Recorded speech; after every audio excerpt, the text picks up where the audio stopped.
When we're in our 20s, we really don't care about money. At least I know that I didn't. It was all about getting a job, whatever job, to pay for going out, getting lit, chasing girls or boys or whatever your preference is, and staying away from your parents as much as possible. I love you really, Mum. And then, bam, you're in your 30s and you start to think, maybe I should have taken money a little bit more seriously. Well, I did that as well. Here are some things that I wish that I had learned when I was 20. Let's go. Hey everyone, it's Lewis back again with another video, and today I'm turning back the clock. I wish.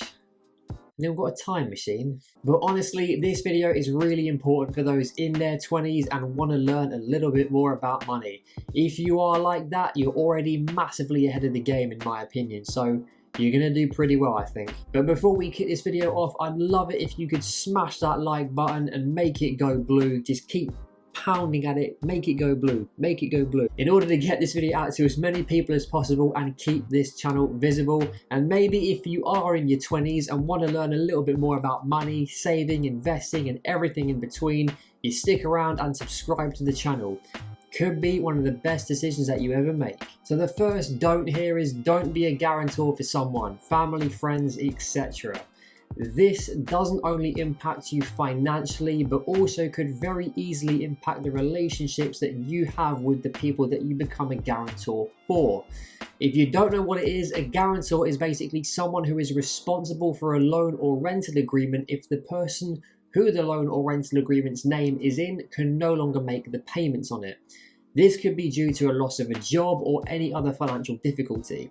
You may find yourself in your 20s realizing that the money you're now making in your full-time job can open up a whole new world of opportunity for you. You may want a bit more in life, like a car or to move out of your parents' home to gain more independence. It's natural for an adult, especially a young adult, to feel this way. Unfortunately and incredibly unfairly, a lot of creditors and landlords view young adults as a risk when it comes to having these things. And it doesn't matter if you have the money or not. I'm speaking from experience, and I know people personally as well who have also experienced this. It's a load of crap, honestly, but it does happen. You could be 20 years old, be an incredibly brilliant and smart person. You may have just scored a high-paying tech job with Apple that pays you 100 grand a year, and you could still, because you have none or very little credit history, be asked to provide a guarantor for your loan or property agreement to rent or buy. This is when you might have to have the awkward conversation with your parents and ask them if they will be your financial backup off of the bench if you run out of steam. Don't be surprised or offended if they say no, because you may get to a point in life where you'll be asked the same question and your answer should be the same as them. No, the risks are way more worse than the payout. Firstly, there is no payout for you. Well, I mean, there could be, in the form of a very large amount of money going to a creditor from you. If you default on your credit card, car loan, or even worse, your home, then the burden of paying that debt off would fall on your guarantor, which could very well be your parents or other family member. We've seen it in the history of the world time and time again. As much as money is brilliant, it can also come with its fair share of problems. And this is probably the biggest of all, relationships. Don't put yourself in a position where you could really severely strain your relationship with your parents or other family members or even your friends. Both myself and my girlfriend Jess have unfortunately been in that position before. Me with my first place when I rented, and her with her car loan. Both times we asked one set of our parents if they would be our guarantor, and we were told no. And I now know that we were very grateful for this and completely understand why they said no in the first place. Eventually, we were able to overcome this and prove to the creditor and landlord that we have enough money to cover any debt without the need for a guarantor. Now, this can unfortunately take a lot of time and effort, but it's so much more worth it and way more rewarding to get a win like that compared to one day maybe having to rely on your loved ones to get you out of a hole financially. I would much rather have a bad relationship with a creditor than my mum. In 2022, if I was 20 years old again, right now I'd probably have a mobile phone of my own already, so I'd just get a SIM-only contract for it and pay it off in full and on time each month to start putting my good payment record on record. After this, I'd also consider opening a credit card for my everyday expenses, such as commuting to work and food and drink. Again, as long as I only put what I can afford on it and ensure that I pay it off in full each month, every single month, this will be another great way to build my credit history naturally. Number 2 is don't give people money with the expectation of getting it back. So if you're a subscriber to the channel already and have watched some of my videos previously, you already know how important it is to have an emergency fund. But it's not only us that might be needing some extra money laying around for those emergencies. You might one day witness your parents, siblings, or other half go through a tough time financially because of something that's happened that will cost them a hefty credit card bill because they don't have an emergency fund of their own. If you have some form of emotion inside of you, like a heart or a soul, chances are that you'll at least consider giving them some money from your fund to pay for the problem. If you're in a position to do this and you can afford it without any cost to you and you want to do this, this is an amazing thing to do, and don't let anyone else tell you otherwise. I mean, we all love our family and friends. At least some of them, some of the time. Just kidding. But we would all love to help them and do anything that we can to help them, right? It's called being a human. What people don't realize though is that giving a loved one some money to cover for an emergency doesn't necessarily bound them by contract or right to pay you back necessarily, unless you literally write out a contract or some sort of agreement. If so, it's all about going into the agreement, having that proper and intended conversation before any money changes hands. I've experienced this myself. Having an open dialogue about this with all parties is much better than just saying, yeah, it's fine, I'm good for it.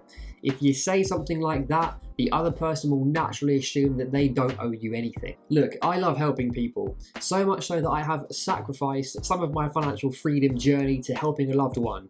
And much like I did before, if I was ever to do it again, I would lay out some guidelines as to how or even if I expect the money to be paid back. Number 3 is don't spend frivolously. And again, I'm rhyming. I really should go into some sort of hip hop career. I swear to God, I'm going to be better than Drake. Honestly, no one could be better than the GOAT, really. What am I even saying there? So kind of tying to the last two in a weirdish way, spending frivolously is only going to go one way for you.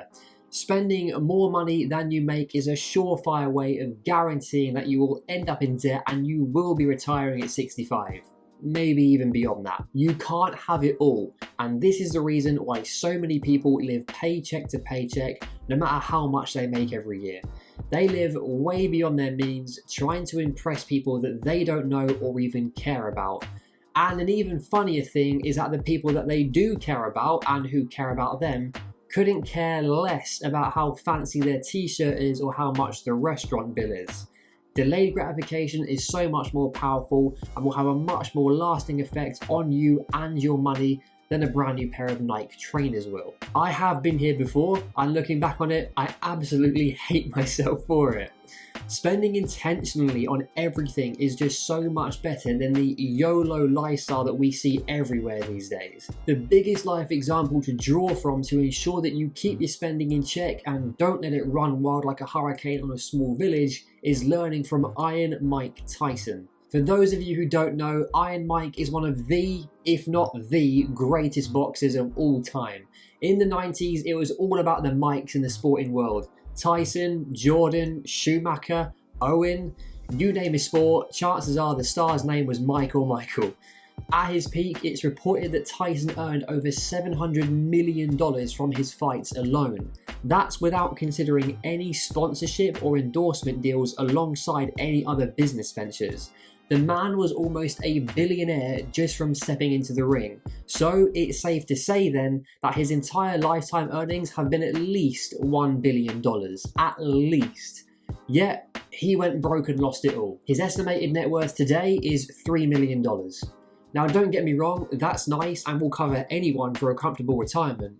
But for a man who earned at least $1 billion during his lifetime, that's a joke. Get ready to wince, folks. Because instead of surrounding himself with smart financial advisors like Jordan, Schumacher and Owen did, here's some of the most ridiculous things that the other Mike spent his fortune on. So he spent some of it on pet tigers. We've all seen The Hangover.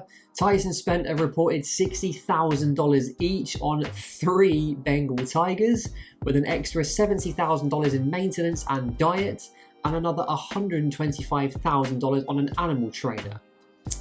Yep. Then he also got a gold bathtub. Yep, he gifted his wife with a 24-karat gold bathtub. How much do you reckon something like that costs? Comment down below right now. How much do you think it costs? Pause it and comment. If your comment was guessed at $2.5 million, you'd be right. It's probably not even that comfortable to sit in. And then he spent money on pigeons. Yep, not reserving his love of animals on just tigers, he allegedly spent $400,000 on pigeons. No disrespect to pigeons, but that's not even a nice bird. Like, he spent almost $500,000 on something that just wants to go to Trafalgar Square and everywhere. Amazing. Of course, there are other things like the cars, the homes, and the jewellery, but that's all kind of expected with a rich young superstar. However, if he spent so much money on all of the above, you can tell just what kind of homes, cars, and jewellery that man was buying. There's a life lesson to be learned here. Live within or below your means. Stop showing off. No one cares. It's a horrible look. So if I was 20 all over again, I'd get the hell off of Amazon's daily deals section. I wouldn't have bought a new iPhone just for the colour. This is simple. I'd budget for my entertainment needs every single month. The 50-30-20 budget ensures that you have more than enough to cover for fun money every time that you get paid. 30% of your income goes towards wants. If you make £2,000 a month, that's 600 quid. You're fine with £600 a month on entertainment. Lesson number 4 is don't be too tight. So on the other hand, it's so important to enjoy life. We only get one. I'll fully admit that I have struggled with this one over the past 2 or 3 years, going from a spender to a saver and investor. When I commit to something, clearly I go all in. But striking a fine balance between spending and saving and investing really is crucial. I take it back to the 50-30-20 budget method. There's a reason why wants is one of those categories. If we all went along in life like robots, just saving and investing without enjoying ourselves along the way, just to be richer on the other side of our lives, we wouldn't get there. Burnout is real, and financial fatigue is also real. This is another great place for a life lesson from one of the richest people on the planet and one of my heroes, Warren Buffett. So it doesn't make me feel very good that I'm about to dump on him, but I'm not going to do it ever again, so be cool with me, investing world, be cool with me. He's recently climbed above the likes of Mark Zuckerberg, Sergey Brin of Google, and Larry Ellison of Oracle to now become the 6th richest man in the world. Yet, like I said before, this lesson from Buffett might actually serve to surprise you. It's not necessarily a positive one. In my opinion, there are certain elements to Buffett's frugality that are a bit too much for a man who is a multi-billionaire. A man who can have it all. And I understand that these lessons in frugality can be taken as both positive and negative, but let's have a look and then you can make your own decision. So number 1, he still lives in the same house that he bought in 1958. Buffett lives in an incredibly moderate home that he purchased for $31,500, which in today's money is about $290,000. It's worth less than $1 million today. He called it his 3rd best investment ever. I love this, but also at the same time, I don't. The point here that I'm trying to make goes back to we only get one life. If you are ever lucky enough in life to call yourself financially free and a multi-millionaire, because becoming a billionaire is, well, very, very difficult, you have the ability to loosen your purse strings a little and enjoy the fruits of your labour. I know that for sure that if I get into this position, I'll be living in a very nice house indeed and not some pokey little thing from the 1950s. He also spends about $3 to $5 on breakfast at McDonald's. He actually famously said once that if the stock market is up, he'll get the extra sausage in the McMuffin, but if the stock market is down, he won't spend the extra like $2 for that extra sausage. He's a multi-billionaire. He won't spend $2 if the stock market is down. Really, Warren? To be fair, I'll still be getting the odd Big Mac or McPlant if I reach my financial goals. Yes, I did just say the McPlant. I've been converted, it's really, really good. However, as great as it is to enjoy those little things in life, Buffett can certainly afford to go a little bit bigger than an Egg McMuffin for breakfast. Plus, it's not exactly the healthiest thing that you can eat, especially at 91 years old. And he uses cash for everything, not a credit card. And look, I get it. He's a billionaire and he can afford anything he wants at the drop of a hat. He doesn't need to rely on American Express membership rewards points or HSBC's Visa 123 cashback to get things for free. However, using other people's money to buy things that you need is a real positive and can actually help you rather than hinder you when it comes to growing riches. I use my Amex card for most purchases. I just spend below my means, get what I need, not what I want necessarily, and strike a fine balance with it. I recently used some of my Amex membership rewards points for return flights to Spain for me and Jess. I spent £2 on the taxes. That cut a cost of a couple of £100 possibly in flights. So my point here is, use what other people offer you to your advantage, no matter what your net worth is. It's part of how you can become richer. Anyways, like I said, I'll stop dumping on Warren. This is the only time that I'll do so don't come at me in the comments too much. But the overall point that I'm trying to make is that considering his net worth, he doesn't even spend 1% of that. And I mean, 1% of his net worth is $1.6 billion. But you get what I'm trying to say here. He could spend £1 million today and not bat an eyelid.